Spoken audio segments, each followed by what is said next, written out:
Римдіктерге 10-5-13. Елші Паул бұл жерде былай деп жазды. Елші Паул бұл жерде былай деп жазды. Таурат заңының ережелерін орындау арқылы ақталу туралы Мұса пайғамбар былай деп жазған. Оларды бұлжытпай орындайтын адам солар арқылы өмір сүреді. Ал сенім жолымен ақталу туралы Тауратта мына тәрізді сөздер айтылған. Кім көкке көтеріледі, яғни кім мәсіхті көктен алып келеді деп іштей сұрама. Немесе кім тұңғиыққа түседі, яғни кім мәсіхті өлімнен қайтарып алып келеді деп айтпа. Қайта сенім жолымен ақталу жөнінде былай делінген. Бұл сөз саған өте жақын, ол аузында және жүрегінде. Сенім туралы біз жариялап жүрген сөз осы. Өз аузыңмен Исаны жаратқан иен деп мойындасаң, жүрегінде Құдайдың оны өлімнен қайта тірілткеніне сенсең, онда құтқарыласың. Себебі Мәсіхке жүрегімен сену арқылы адам күнәсінен ақталады. Оны аузымен мойындау арқылы құтқарылады. Осы туралы Ишая пайғамбардың жазбасында оған сенімін артқан ешкім ұятқа қалмайтын болады лайым делінген ғой. Бұл жерде яһудилер мен басқа ұлттардың араларында айырмашылық жоқ. Олардың жалғыз бір жаратқан иесі бар. Ол өзіне сыйынғандардың бәріне де шексіз рақымды. Себебі иеміздің атын атап, оған сыйынған әркім құтқарылады деп жазылған.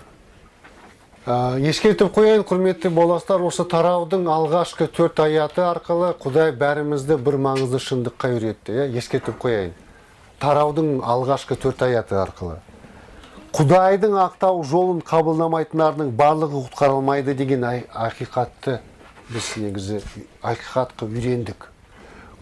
Құдайдың ақтау жолы қабылдамайтындардың барлығы құтқарылмайды. Бұл жерде біз негізі осындай адамдардың екі рухани белгісін зерттеп қарадық. Осы екі адамдардың рухани белгілері қандай? Біріншіден, олар Құдай үшін көрсетіп жүрген ынтасын Құдайды жақыннан танып білу арқылы емес, ата-бабаларынан қалған дәстүріне негіздейді. Екінші белгісі, олар Құдайдың дайындаған ақтау жолына мойын сұнбай, иеміздің алдына өз күшімен ақталғысы келеді. Бірақ осы шындық міндетті түрде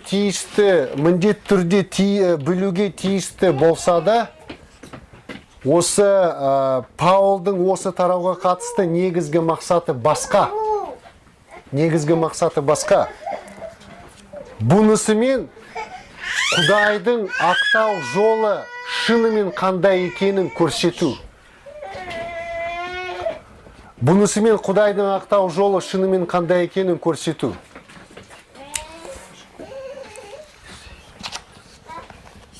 И сонымен бүгінгі уағыздың тақырыбы Құдайдың ақтау жолы деген не?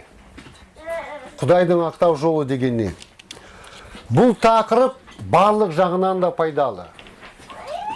Біріншіден қауым мүшелеріне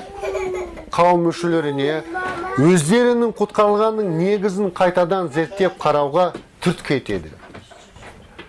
Ал сенбеушілерге Құдайдың ақтау жолының шынымен қандай екенін көрсетеді. Сондықтан осы шындық, осы тақырып, уағыздың тақырыбы ол барлық жағынан да пайдалы. Сенушілерге де пайдалы, сенбеушілерге де пайдалы. Себебі сенушілер біріншіден өзінің құтқарылғанның негізін зерттейді.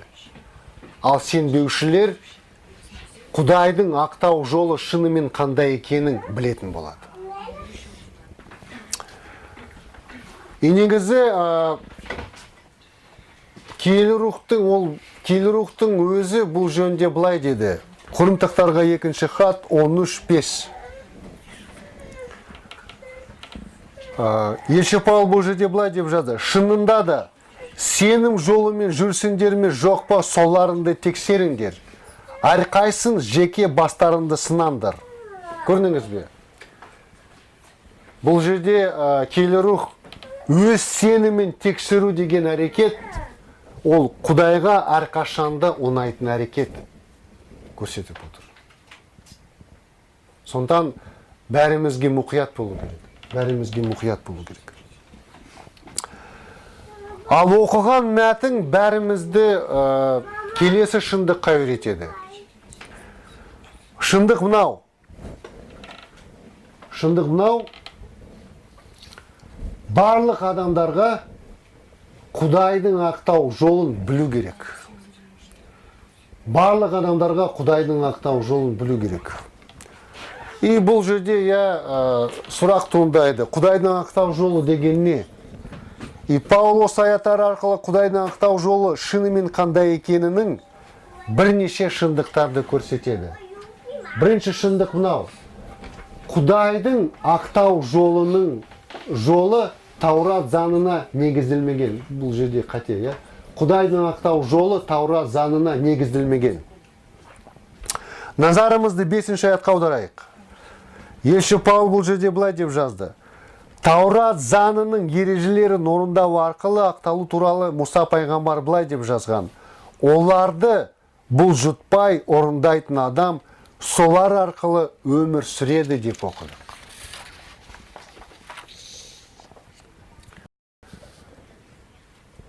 Оларды бұлжытпай орындайтын адам солар арқылы өмір сүреді. Көрдіңіз бе? Көрдіңіздер ме?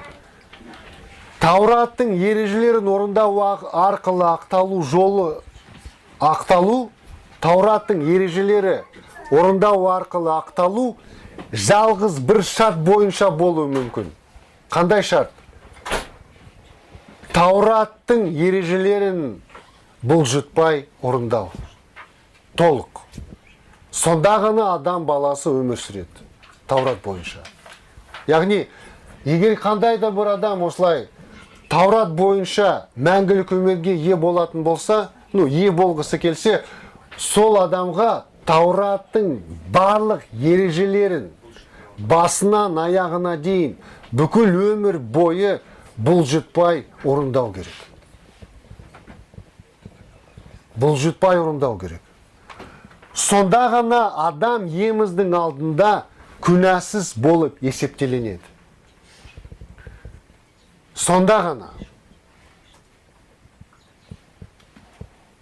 Ескертіп қояйын, құрметті боластар. Егерде қандайда бір адам Таурат заңының ережелері бойынша мәңгілік өмірге ие болғысы келсе, сондай адамға Таураттың барлық ережелерін басынан аяғына дейін бүкіл өмір бойы бұлжытпай орындау керек. Бүкіл өмір бойы басынан аяғына дейін бұлжытпай орындау керек. Сонда ғана адам еміздің алдында күнәсіз болып есептеленеді. Сонда ғана. Бірақ бұл жол, бұл ақтау жолы қол жетімсіз. Бірақ бұл ақтау жолы қол жетімсіз. Себебі Таураттың барлық ережелерін толық бұлжытпай орындауға адам баласы қабілетті емес. Ешкім қабілетті емес. Ешкім қабілетті емес. Исадан басқа Тауратты толық ешкім орын алған жоқ. Сондықтан, егерде қандай да бір адам Исадан бас тартып, өзінің құтқарылуын Тауратқа негізделетін болса, сол адам Құдайдың қарғысының астында. Себебі Тауратты басынан аяғына дейін бұлжытпай орындау керек. Бір жерде сүрініп құлап қалса, сол бір қате, бір күнә оны тозаққа лақтырып тастауға жеткілікті. Жеткілікті. Сөйтіп рухани жағынан бәрі әлсіз болғандықтан, Таурат заңы оларға қарғыстан басқа ештеңе бере алмайды. Сондықтан, Құдайдың ақтау жолы Таурат заңына қатысты емес.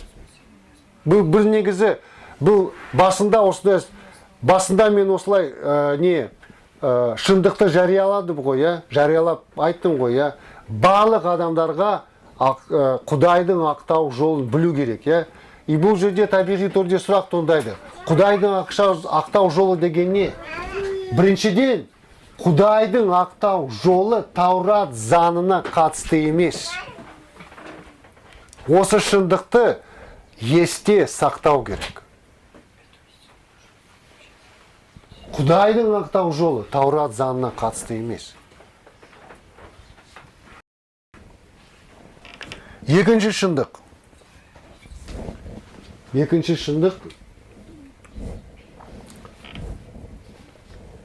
Құдайдың шынайы ақтау жолы Иса туралы ізгі хабарға сену арқылы ашылады. Көрдіңіз бе? Біріншіден, Құдайдың ақтау жолы, шынайы ақтау жолы ол Таурат заңына қатысты емес, бірақ та Құдайдың шынайы ақтау жолы Иса туралы ізгі хабарға сену арқылы ашылады. Басқа ақтау жолы жоқ. Тек қана Исаға сену арқылы адамдар ақталады Құдайдың алдында. Назарымызды енді 6 аяттан бастап 11 аятқа дейінгі мәтінге аударайық. Елші Паул бұл жерде былай деп жазды. Ал сенім жолымен ақталу туралы Тауратта мына тәрізді сөздер айтылған. Кім көкке көтеріледі, яғни кім Мәсіхті көктен алып келеді деп іштей сұрама, немесе кім тұңғиыққа түседі, яғни кім Мәсіхті өлімнен қайтарып алып келеді деп те айтпа. Қайта сенім жолымен ақталу жөнінде былай делеген. Бұл сөз саған өте жақын, ол аузында және жүрегінде. Сенім туралы біз жариялап жүрген сөз осы. Өз аузыңмен Исаны жаратқан ие деп мойындасаң, жүрегінде Құдайдың оны өлімнен қайта тірілткеніне сенсең, онда құтқарыласың. Себебі Мәсіхке жүрегімен сену арқылы адам күнәсінен ақталады, оны аузымен мойындау арқылы құтқарылады. Осы туралы Ишая пайғамбардың жазбасында оған сенім артқан ешкім ұятқа қалмайтын болады лайым делінген ғой. Паул бұл жерде Иса туралы ізгі хабарды Таурат заңына қарсы қойып салыстырып, ізгі хабардың артықшылықтарын көрсетеді. Осы мәтінде Таурат заңымен салыстырып, Таурат заңына қарсы қойып салыстырып, ізгі хабардың артықшылықтарын көрсетеді. Қандай артықшылықтарын көрсетеді? Таураттың орындалуы адамдарға қол жетімді емес, ал ізгі хабар бойынша Иса барлық адамдарға қол жетімді. Таураттың орындалуы адамдарға қол жетімді емес, ал ізгі хабар бойынша Иса құтқарушы Иса барлық адамдарға қол жетімді. Паул бұны 6 және 7 аятта көрсетеді. Ал сенім жолымен ақталу туралы Тауратта мына тәрізді сөздер айтылған. Кім көкке көтеріледі, яғни кім Мәсіхті көктен алып келеді деп іштей сұрама, немесе кім тұңғиыққа түседі, яғни кім Мәсіхті өлімнен қайтарып алып келеді деп те айтпа. Бұл аяттар нені білдіреді? Мұқият болыңыздар. Бұл сөз Исаны не жердің астынан, не көктен іздеудің ешқандай керегі жоқ. Не жердің астынан, не көктен іздеудің ешқандай керегі жоқ. Себебі ол бұл дүниеге келді, өлді және қайта тіріліп көкке көтерілді. Ол қасымызда дегенді білдіреді. Бұл аяттар. Иса қасымызда дегенді білдіреді.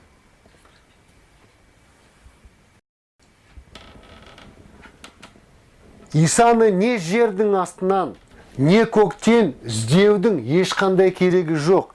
Себебі ол бұл дүниеге келді, өлді, қайта тірілді.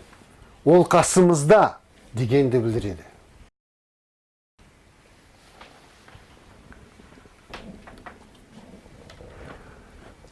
Екінші артықшылық. Таураттың орындалуы адамдарға қол жетімді емес, ал ізгі хабар бойынша адамдарға Исаның өліп қайта тірілгеніне ғана сену керек. Мысалы, біз анау бірінші шындықты мен айттым ғой, Таураттың орындалуы адамдарға қол жетімді емес.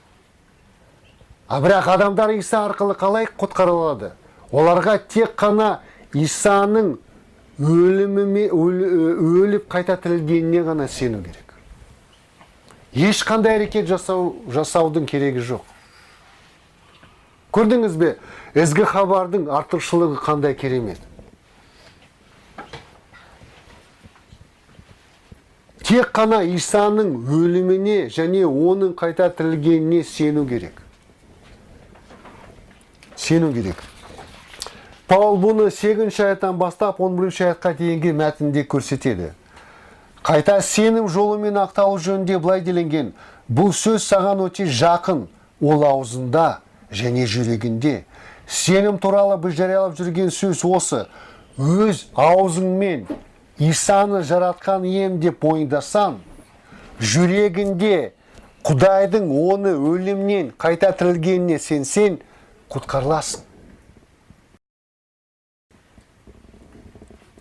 Аузымен мойындасаң, жүрегінде сенсең, құтқарыласың.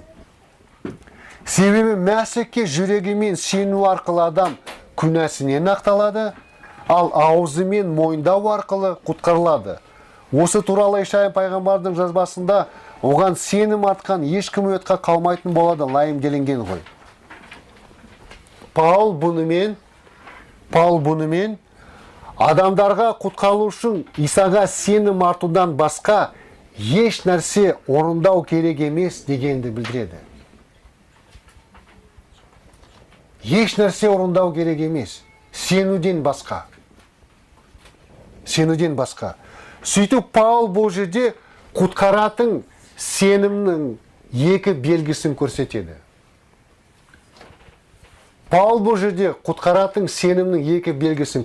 Бірінші белгі мынау: құтқаратын сенім міндетті түрде Исаның құдайлық болмысын ашық мойындайды. Құтқаратын сенім Исаның құдайлық болмысын ашық мойындайды. Паул бұл шындық жөнінде басқа жерде былай деп жазды. Коринтықтарға алған 1-ші хат 12:3. Киелі рухтың жетелеуінсіз ешкім де Иса жаратқан не деп шын жүректен мойындай алмайды. Көрдіңіз бе? Егерде қандай да бір адамның бойында киелі рух болса, сол адам ғана Исаның құдайдық болмысын ашық мойындайды. Сол адам ғана Исаның құдайлық болмысын ашық мойындайды. И бұл жерде де елші Паул былай деп жазды: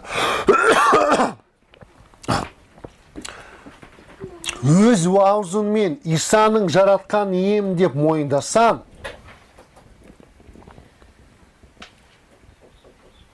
яғни Исаның құдайлық болмысын мойындасаң, құтқарыласың. Исаның құдайлық болмысын мойындасаң, құтқарыласың.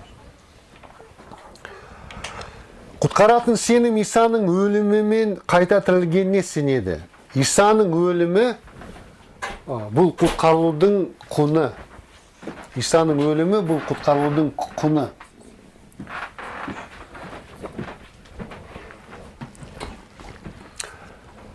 Қан төгілмей, Құдай күнәні кешірмейді. Исаның төгілген қаны сенушілердің барлық әділетсіздігін толық жапты. Исаның төгілген қаны мәсіхшілердің барлық әділетсіздікті толық жапты.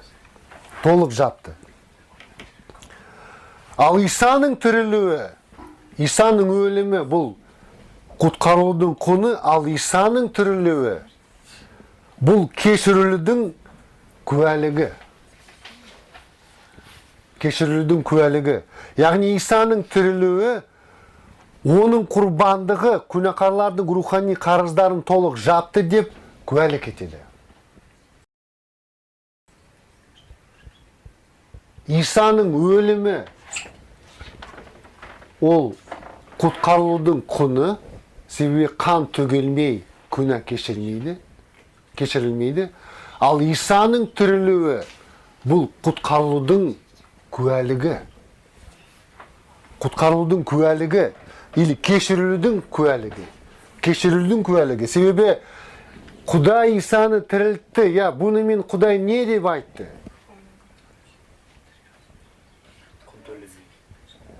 Оған сенген адамдардың әділетсіздігі толық жабылды дегенді білдіреді. Оған сенген адамдардың барлығы қайта тіріледі. Қайта тіріледі дегенді білдіреді. Себебі Павел бұл жөнде басқа жерде былай деп жазды. Коринтияға алған бірінші хат 15-17. Ал егер Мәсіх тірілмеген болса, сенімдерінен еш пайда болмай, күнәларын әлі де мойындарында қала берер еді. Көрдіңіз бе? Кешірілудің куәлігі. Коринтақтарда осылай бір мәселе пайда болды. Олар Исаның өліміне сенді, бірақ та Исаның тірілгеніне сенген жоқ. Сол себептен олардың күнәлары әлі де олардың мойында қала берді. Сондықтан құтқаратын сенімнің белгісінің бірі, құтқаратын сенім міндетті түрде біріншіден Исаның құдайлық болмысын мойындайды, екіншіден Исаның өліміне сенеді, Исаның қайта тірілгеніне сенеді. Сонда ғана адамдар құтқарылады. Сөйтіп, сенгендердің барлығы Құдай алдына ешқашан ұятқа қалмайды. Себебі бұл жерде келірух бәрімізге өте құнды, бағалы, қымбатты уәде көрсетіп отыр. Қандай уәде? Себебі Мәсіхке жүрегімен сену арқылы адам күнәсінен ақталады, оны аузымен мойындау арқылы құтқарылады. Осы туралы Ишая пайғамбардың жазбасында оған сенім артқан ешкім ұятқа қалмайтын болады лайым делінген ғой. Көрдіңіз бе? Құдайдың ақтау жолының екінші шындығы қандай? Екінші шындығы мынау. Құдайдың шынайы ақтау жолы Иса туралы ізгі хабарға сену арқылы ашылады. Басқа жол, құтқаратын жол жоқ. Болмайды да. Ізгі хабарға сену арқылы ашылады. Иса туралы ізгі хабарға сену арқылы ашылады. И үшінші шындық мынау. Құдайдың шынайы ақтау жолы барлық ұлттарға қол жетімді. Назарымызды енді 12 және 13 аятқа аударайық. Елші Павел бұл жерде былай деп жазды. Бұл жерде яһудилер мен басқа ұлттардың арасында айырмашылық жоқ. Олардың жалғыз бір жаратқан иесі бар. Ол өзіне сыйынғандардың бәріне де шексіз рақымды. Себебі иеміздің атын атап, оған сыйынған әркім құтқарылады деп жазылған. Паул бұнымен Құдайдың құтқарылу уәдесі тек жалғыз яһудилерге ғана емес, барлық ұлттарға да қол жетімді дегенді білдіреді. Жалғыз яһудилерге ғана емес, барлық ұлттарға да қол жетімді дегенді білдіреді. Қол жетімді доступны. Бұл игілік иеміздің шексіз рақымына негізделген. Сөйтіп Иса Мәсіх арқылы келгендердің барлығы қай ұлттан болса да, Құдай үшін енді бөтен адамдар емес. Егерде қандай да бір адам қай ұлттан болса да, Құдайға Иса арқылы келетін болса, сол адам Құдай үшін енді бөтен адам емес. Ол Құдайдың баласы. Көрдіңіз бе? Еміз Иса арқылы біз қандай керемет іс жасады. Иса арқылы бүкіл ұлттарға Құдайдың ақтау жолы ашылды. Бүкіл ұлттарға Құдайдың ақтау жолы ашылды. Бұл жерде ешқандай айырмашылық жоқ. Ескертіп қояйын, Иса бұл дүниеге келмес бұрын, бүкіл адамзат екі топқа бөлінді. Бүкіл адамзат екі топқа бөлінді. Біреу яһудилер, екіншісі басқа ұлттық адамдар. Яһудилер ғана Құдайдың халқы болғандықтан, олардың арасында бітіспес өштестік болды.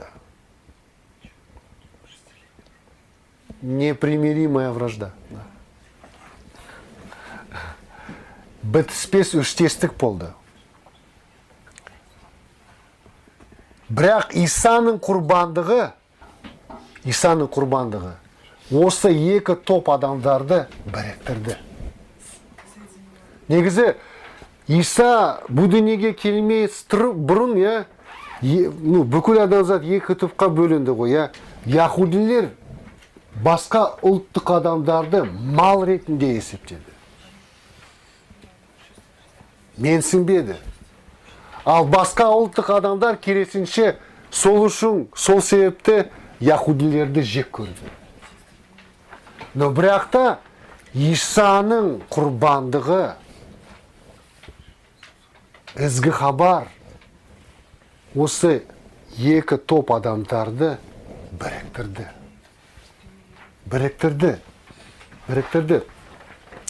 Осылай ол яһуди және басқа ұлттық сенушілерді өзімен байланысқан бір жаңа халық етіп, қайта жасап, өзара татуластырды. Елші Павел бұл жөнінде былай деп жазды. Сөйтіп, Мәсіх арқылы бір келі рухтың арқасында Құдай әкеге сыйынуға бәріне жол ашылды. Көрдіңіз бе? Иса Мәсіхтің құрбандығы арқылы бүкіл ұлттарға жол ашылды. Құдайдың ақтау жолы ашылды.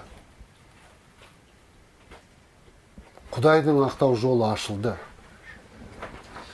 Қандай, осы тезистің негізі қандай? Біз оны оқимыз, Неде?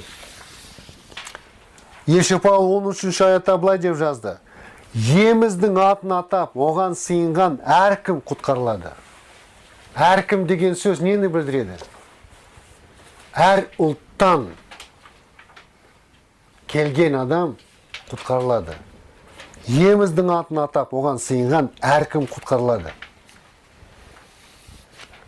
Сонтан, уағыздың басында, мен осы бір шындықты жариялап, осылай айттым ғой, уағыздап жатырмын. Барлық адамдарға Құдайдың ақтау жолын міндетті түрде білу керек, И бұл жерде сұрақ туындады, Құдайдың ақтау жолы деген не? Негізі осы мәтін арқылы Құдай бәрімізге Құдайдың ақтау жолына қатысты міндетті түрде білуге тиісті шындықтарды көрсетті. Қандай? Құдайдың ақтау жолы Таурат заңына қатысты емес. Құдайдың ақтау жолы Иса туралы ізгі хабарға сену арқылы ашылады. Құдайдың шынайы ақтау жолы барлық ұлттарға қол жетімді. Осы шындық бойынша не үшін сыйыну керекпіз? Біріншіден, Құдайды үздіксіз мадақтау керекпіз. Не үшін? Өзінің ақтау жолы көрсеткені үшін. Рухани соқыр болғандықтан бәріміз теріс жолға тайып кеттік. Бірақ та Құдай бізді тиімді шақыру бойынша өзіне жағындатты. Яхудилерге берген уәдесіне қастырған үшін, ескертіп қояйын, Құдай басқа ұлттық адамдарға ешқандай уәде берген жоқ. Уәделердің барлығы кімдікі? Яхудилердікі. Яхудилердікі. Бірақ та Құдай бізді, яғни басқа ұлттық адамдарды өзінің халқына берілген уәделерге қатыстырды.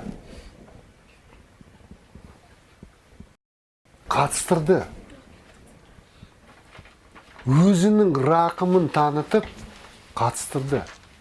Ешқандай уәде бермеседі, қатыстырды. Енді біз Құдайдың халқымыз. Құдайды негізі Исаның құрбандығы үшін үздіксіз мадақтау керекпіз. Ескертіп қояйын, қан төгілмей, күнә кешірілмейді. Біз қаншалықты осылай өз күшімен Құдайдың алдына қаншалықты ақтағысы келседі, бәрібір тозаққа түсірер еді.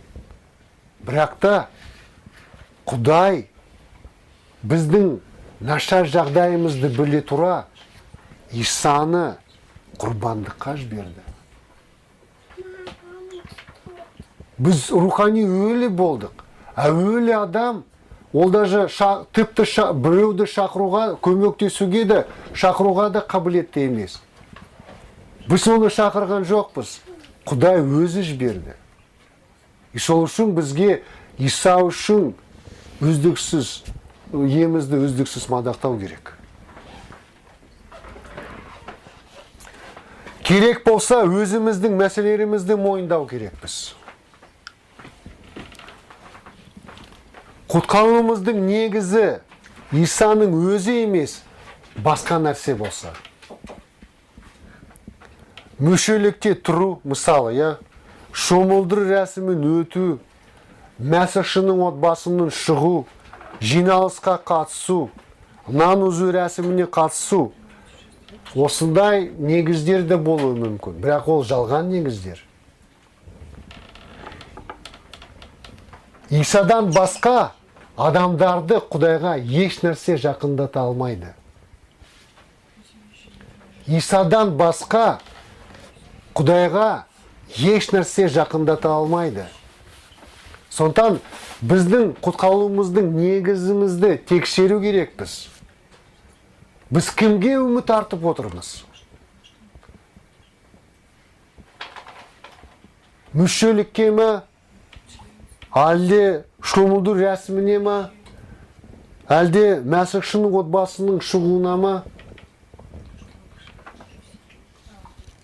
Сондықтан бәрімізге осылай өзіміздің күйімізді тексеру керек. Егерде біздің құтқаруымыздың негізі Исаның өзі болса, Құдайға шүкір. Исадан басқа адамдарды Құдайға ешкім жақындата алмайды.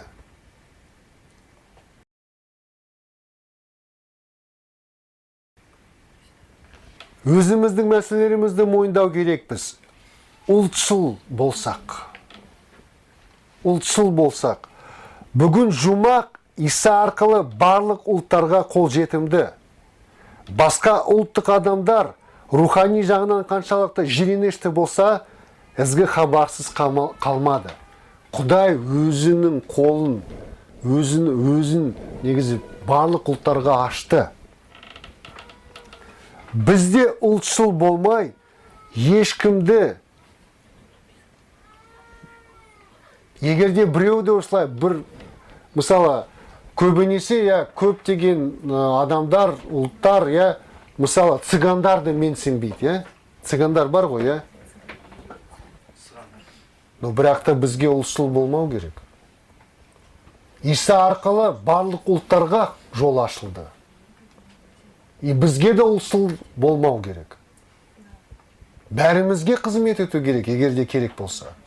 Орыс болсын, неміс болсын, цыган болсын, бәрімізге қызмет ету керек. Егерде қажет болса. Осы шындық бойынша рухани ұстандарымыз қандай болу керек? Ұстандарымыз қандай болу керек? Құтқаруда Исаның өзінен басқа ешқандай негіз, тіпті Таураттың ережелері болса да болмау керек. Иса ғана басты орында болу керек. Исаның өлімі мәсіхшілердің рухани қарыздарын толық жапты деген шындыққа күмәнсіз сену керек. Ол толық жапты.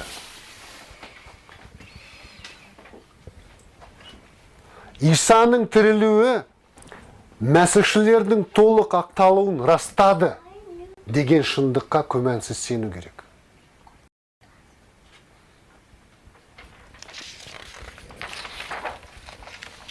Иса Мәсіх арқылы тек яһудилер ғана емес, басқа ұлттық адамдардың барлығы да Құдай үшін енді не бөтен, не келімсек сияқты емес.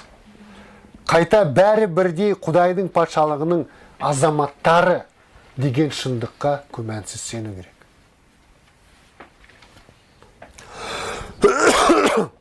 Осы шындық бойынша қандай ілімдерге қарсы үйрету керек?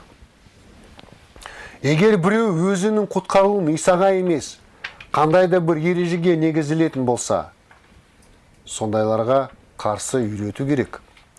Егер құтқаруда біреу өзінің ұлтын, тіпті яһудилер болса да жоғары қойып жүрсе, сондайларға қарсы үйрету керек.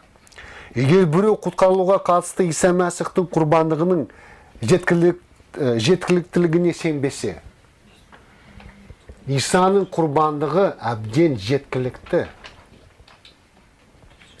Бұған еш нәрсе қоспау керек. Егерде біз Иса Мәсіхті сенім арқылы қабылдасақ, оның құдайлық болмысық мойындасақ, оның өліміне және қайта тірілгеніне сенсек, біз құтқарылған адамбыз. Бойымызда киелі рух болу керек. Сол бойымызда бар болған киелі рух біз Құдайдың баласы екенімізді растау керек.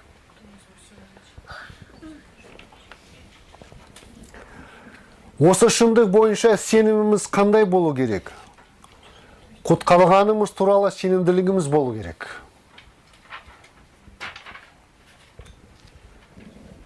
Мысалы, мен әкеммен бір кезде осылай сөйлескем, ізгі хабар туралы. Ол маған осылай сұрақ қойды. Енді сен бұнымен, сен қайтыс болғаннан кейін Құдайға бармақшысың ба онда?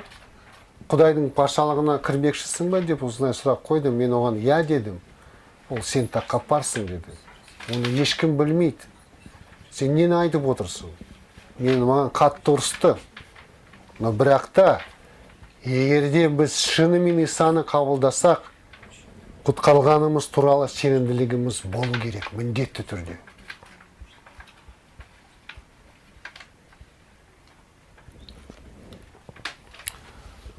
Мүмкіндіктеріміз болса, ізгі хабарды тек қана жалғыз қазақтарға емес, басқа ұлттарға да жариялауымыз керек. Мысалы,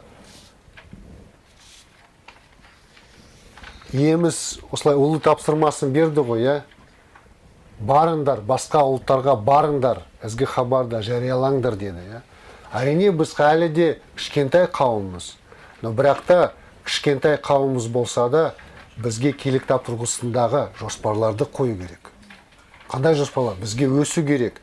Егерде Алматы біздің Иерусалим болса, онда Иерусалимде уағыздау керек. Содан кейін Алматылық облысында уағыздау керек, Яһудеяда уағыздау керек. Содан кейін Самарияға бару керек, шетелге. Осылай. Содан кейін жердің шетіне дейін де бару керек. Осындай киелі кітап тұрғысындағы үлкен жоспарлар болу керек. Басында. Аумин. Дұға етейік онда.